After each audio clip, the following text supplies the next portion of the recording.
नमस्कार, आप देख रहे हैं बिस्तक। मैं और देवगन। भैया आज हफ्ते का पहला कारोबारी सत्र था और बाजार में लेने के देने पड़ गए थे। शुरुआत तो ऐसे हड़कंप के साथ हुई थी और इतना तनाव, एक भी पॉजिटिव खबर नहीं आई थी वीकेंड के दौरान। और आज तो झटका लगना तय था, लेकिन हुआ क्या, शुरुआत कमजोर थी, उसके बाद धीरे धीरे करके पिकअप कर गए। क्यों बाजार में रिकवरी आई और ये जो तनाव की स्थिति बनी है जिसमें लगातार हम बिकवाली देख रहे हैं पिछले कुछ दिनों में, क्या अब यहां पर सब कुछ निपट गया और क्या यहां से खरीदारी के चांसेस बनते हैं?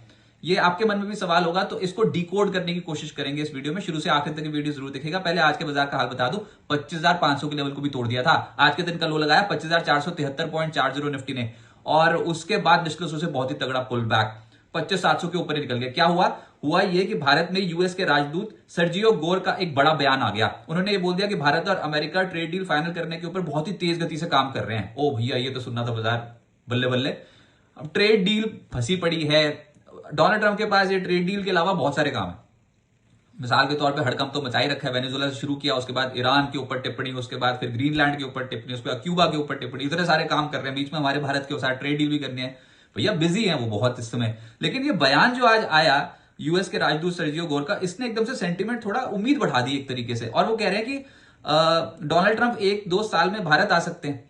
1-2 साल में भारत आ सकते हैं। आपको चाहिए फटाफट पैसे, क्विक मनी, इंट्राडे ट्रेड, वो ना होने वाले। बाजार इतनी स्पीड से रिकवर नहीं कर सकता। हाँ, लेकिन ये बात सही है कि अब अगर ये ट्रेड डील के ऊपर कुछ पॉजिटिव बातें होनी शुरू हुई तो बाजार तो पिट चुका है और निचले स्तरों से फिर से खरीदारी। आज भी तो बहुत लोअर लेवल से स्टॉक्स में खरीदारी हुई है ना। मुद्दा तो यह है कि जब जब पिटते हैं तब अचानक से अच्छी खबर आ जाती है, और जब जब एकदम से तेजी होती है, रिकॉर्ड हाई लेवल्स पे इंडियन मार्केट पहुंचता है, तो फिर कुछ डोनाल्ड ट्रंप की ऐसी टिप्पणी आती है जिसकी वजह से बाजार कांपता है। तो आज दिन अलग था। आज निचले स्तरों से खरीदारी हुई है इंडियन मार्केट्स में, और अभी भी रिकॉर्ड हाई लेवल्स 26,373 के लेवल से देखोगे तो 2-2.5% तो अभी हम नीचे हैं ही। बहुत बुरी तरीके से टूट गए थे हाल फिलहाल में। 5 हफ्ते की ऊंचाई पर इंडिया विक्स पहुंचा हुआ है, 11.5 के लेवल को पार करता हुआ नजर आया है। आज भी 7% का उछाल है, और चौतरफा बिकवाली के बीच में मिड कैप शेयर्स पिट गए हैं, जो रिटेल ट्रेडर्स और इन्वेस्टर्स के पोर्टफोलियो में भर भर के होते हैं। वहां पर सबसे ज्यादा दिक्कत है। Media, realty, auto, pharma, energy, ये कुछ ऐसे सेक्टर्स है जो आज भी पिटे। लेकिन आज कुछ सरकारी कंपनियों के स्टॉक्स में बेट लग गई, और मेटल, कुछ चुनिंदा स्टॉक्स में बेट लग गई।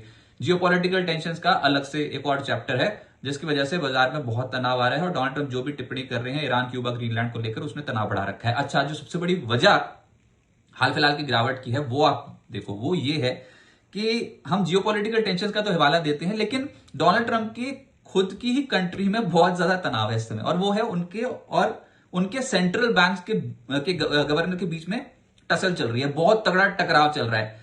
तो ट्रंप जेरोम पावेल से भिड़ गए हैं। ये है सबसे बड़ी खबर, जिसका असर फाइनेंशियल मार्केट्स पे लगभग तय है कि पड़ेगा ही पड़ेगा। ट्रंप के डिपार्टमेंट ऑफ जस्टिस ने फेड चेयरमैन जेरोम पावेल पर आपराधिक जांच शुरू कर दी है।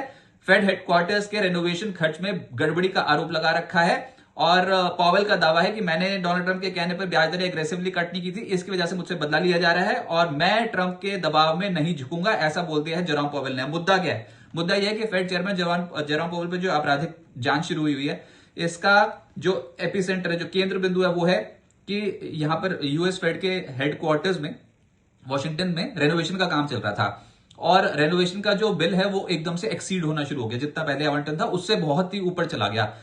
2.5 बिलियन यूएस डॉलर्स का खर्च हो गया यूएस फेड हेडक्वार्टर्स के रेनोवेशन में। और आपको पता है डोनाल्ड ट्रंप का जो मुख्य काम है वो तो कंस्ट्रक्शन का ही है। तो उनके तो पूरा फैमिली बिजनेस है कंस्ट्रक्शन का। उनको तो पता है, पाई पाई का हिसाब रखते हैं वो कंस्ट्रक्शन में, और वो कह रहे हैं ये इतनी बड़ी राशि, इसमें तो मैं पता नहीं क्या क्या बना दूं, ये तो इतना ज्यादा खर्च कर दिया। तो ये बहुत ज्यादा एक्सीड हो गया उनके हिसाब से, और जांच बैठ गई डिपार्टमेंट ऑफ जस्टिस की। अब आरोप यह लगाया गया कि टैक्स पेयर्स का जो पैसा है वो जेरोम पावेल ने गलत तरीके से यूज किया, और सेनेट को भी गलत तरीके से जानकारी दी है। डोनाल्ड ट्रंप ये बोल रहे हैं जेरोम पावेल के खिलाफ, और पावेल ये बोल रहे हैं कि ये तो राजनीतिक दबाव का हथकंडा है, और क्योंकि मैंने उनकी बात नहीं मानी थी, मैंने डेटा के आधार पर धीरे धीरे करके ब्याज दरों में कटौती शुरू करी, बहुत एग्रेसिव नहीं करी, इसलिए मुझसे बदला लिया जा रहा है। मई 2026 में उनका कार्यकाल खत्म हो रहा है। पता नहीं वो तब तक कर भी पाएंगे कि नहीं जेरोम पावेल अपना कार्यकाल पूरा। लेकिन डोनाल्ड ट्रंप बार बार ये बोलते हैं, एक तो उनको हड़काते रहते हैं, और ऊपर से जांच भी बिठा दी, और ऊपर से बोलते हैं मैं तो नया फेड चेयर नियुक्त कर ही दूंगा। कर तो देंगे ही वो नया फेड चेयर नियुक्त, उनके जाने के बाद करना ही पड़ेगा। लेकिन अगर उनके जाने से पहले नियुक्त हो गया तो फिर तो वो फाइनेंशियल मार्केट्स को अस्थिर करने वाली बात होगी ना। एग्रेसिवली रेट कट करना चाहते हैं डोनाल्ड ट्रंप अपनी कंट्री में, जो कि जेरोम पावेल नहीं कर रहे हैं। तो मामला यहां पर आके फंसा पड़ा है और इसको हम बहुत क्लोजली वॉच कर रहे हैं। ये जो जांच चल रही है जेरोम पावेल के खिलाफ, उसका जो भी नतीजा होगा दुनिया देखेगी। फिर आपको पता है ईरान में बवाल, वहां की जनता जो है वो विरोध प्रदर्शन कर रही है सरकार के खिलाफ और उग्र हो गया ये विरोध प्रदर्शन। और अब तक जो मरने वालों की संख्या 538 पहुंच चुकी है, जिसमें 490 प्रदर्शनकारी है, 48 सुरक्षाकर्मी शामिल हैं। और ईरान में देश भर में 10,670 से अधिक गिरफ्तारियां हो चुकी हैं। पूरे ईरान में हालात जो है वो तनावपूर्ण बने हुए हैं और उसका भी एक इम्पैक्ट नेगेटिव तो पड़ना ही था, वो तो लग ही रहा था कि मार्केट पे पड़ेगा ही। और इसका असर वैसे कमोडिटी मार्केट और क्रूड, सोना, चांदी सब पे पड़ेगा। ईरान ने अमेरिका और इजराइल को चेतावनी दी है कि अगर आपने हमारे ऊपर कुछ भी करा तो जवाबी हमले के लिए आप तैयार रहो। अच्छा, फिर ट्रंप बयानबाजी कर रहे हैं ईरान के ऊपर, तो बोल ही रहे हैं कि वहां की जनता का मैं समर्थन करूंगा, वहां पर उनको जिस तरीके से इस समय मौतें हो रही हैं तो ये तो बिल्कुल गलत है और वो लोगों की मदद करने को तैयार हैं, ईरान की जनता की मदद करने को तैयार हैं। ट्रंप ने ऐसा बोल दिया कि ईरान के खिलाफ सैन्य कार्रवाई से भी उन्होंने इनकार नहीं किया। बोल रहे हैं ऑयल इंफ्रास्ट्रक्चर पे भी हमले की चेतावनी दे दी है ट्रंप ने ईरान के ऊपर। तो ये तो बहुत ही खलबली मचाने वाला बयान है ना। अच्छा, फिर आप ईरान को मत समझो कि वो टारगेट कर रहे हैं। अभी हुआ ये कि क्यूबा है उनके निशाने पर और क्यूबा के ऊपर उन्होंने बोल दिया कि या तो सहमत हो जाओ ट्रेड डील पे जो हम डील करना चाहते हैं तुम्हारे साथ, नहीं तो फिर कॉन्सिक्वेंसेस के लिए तैयार रहो। और इसका अंजाम बहुत गंभीर हो सकता है, इसका परिणाम बहुत गंभीर हो सकता है। क्यूबा को स्ट्रेट अवे धमकी दे दी डोनाल्ड ट्रंप ने। अब बताओ, क्यूबा को तो आप ये समझो कि उसका मेन जो सोर्स था, जो उसको फंडिंग मिल रही थी वो वेनेजुएला के थ्रू, या फिर जो क्रूड ऑयल सप्लाई मिलती थी वेनेजुएला के थ्रू मिलती थी। आप उसका क्रूड रोक दो, उसकी इलेक्ट्रिसिटी रोक दो क्यूबा की, वो तो वैसे ही दम घुट जाएगा क्यूबा का। अब क्यूबा को उन्होंने टारगेट कर रखा है, वो क्यूबा को भी हथियाना चाहते हैं किसी भी तरीके से, वहां से भी ट्रेड डील करना चाहते हैं। ग्रीनलैंड एक और मुद्दा है। अब हुआ यहां पर यह है कि ग्रीनलैंड के ऊपर भी वो कार्रवाई करने की तैयारी कर रहे हैं और उन्होंने सेना को आदेश दे रखा है। ग्रीनलैंड पर उन्होंने बोला है कि हम कुछ ना कुछ तो करेंगे, क्योंकि चाहे वो आसान तरीके से करें या फिर मुश्किल तरीके से, स्ट्रेट अवे हमला ही ना कर दें कहीं वहां पर। ग्रीनलैंड को वो काबू में करना चाहते हैं, हथियाना चाहते हैं। क्यों? क्योंकि अगर उन्होंने ना किया तो रशिया और चाइना, इनमें से कोई भी वो कह रहे हैं कि ग्रीनलैंड के ऊपर कब्जा कर लेगा और हम अपने आसपास के इलाके में रूस और चाइना को तो आने भी नहीं देंगे। तो इसलिए हमको ग्रीनलैंड चाहिए ही चाहिए, ट्रंप ने ये बोल दिया। और बस इसके बाद तो आप देखो कि नेटो सदस्यों में क्या हड़कंप मचता है अगर ग्रीनलैंड ट्रंप ने हथिया लिया तो। अब आगे क्या होगा हमारे मार्केट पे, हमको इतनी बड़ी चुनौतियों के बीच में कामकाज करना है। हाँ, लेकिन वो अमेरिकी राजदूत जो भारत में आए वो उनके एक पॉजिटिव टिप्पणी से कुछ तो सुधार हो गया मार्केट में आज। ये तो हाल फिलहाल की गिरावट आई थी ना, इसमें निपट के रह गए थे, बहुत ही भयंकर बिकवाली देखने को मिली, निवेशकों को नुकसान हो गया। लेकिन नेस्ले लो से आज शेयर बाजार ने वापसी भी की है और बहुत ही अच्छी वापसी की। टीसीएस के नतीजे आने वाले हैं आज बाजार बंद होने के बाद, सबसे बड़ी कवरेज आप इस तक भी देखेंगे। लेकिन ओवरऑल मूड माहौल ये है कि टीसीएस की बहुत बड़ी बड़ी कंपनियों के नतीजे निफ्टी पे आने वाले हैं इस हफ्ते और सबका इंपैक्ट पड़ेगा। निफ्टी हैवीवेट्स के नतीजे हैं और ये पूरा हफ्ता ही ऐसे जाने वाला है। तो आप इस रिजल्ट सीजन में एटलीस्ट इस हफ्ते कोई बहुत भयंकर बिकवाली की उम्मीद नहीं कर सकते अनलेस एंड अनटिल नतीजे बाजार को खराब लगे। नतीजे खराब हुए नहीं, बाजार ने और सपोर्ट जोन ना तोड़ दिए तो। लेकिन अभी जहां से आपने वापसी की वो बहुत ही अच्छा सपोर्ट जोन है। ये तो हड़कम जियोपॉलिटिकल टेंशन की वजह से बना हुआ है।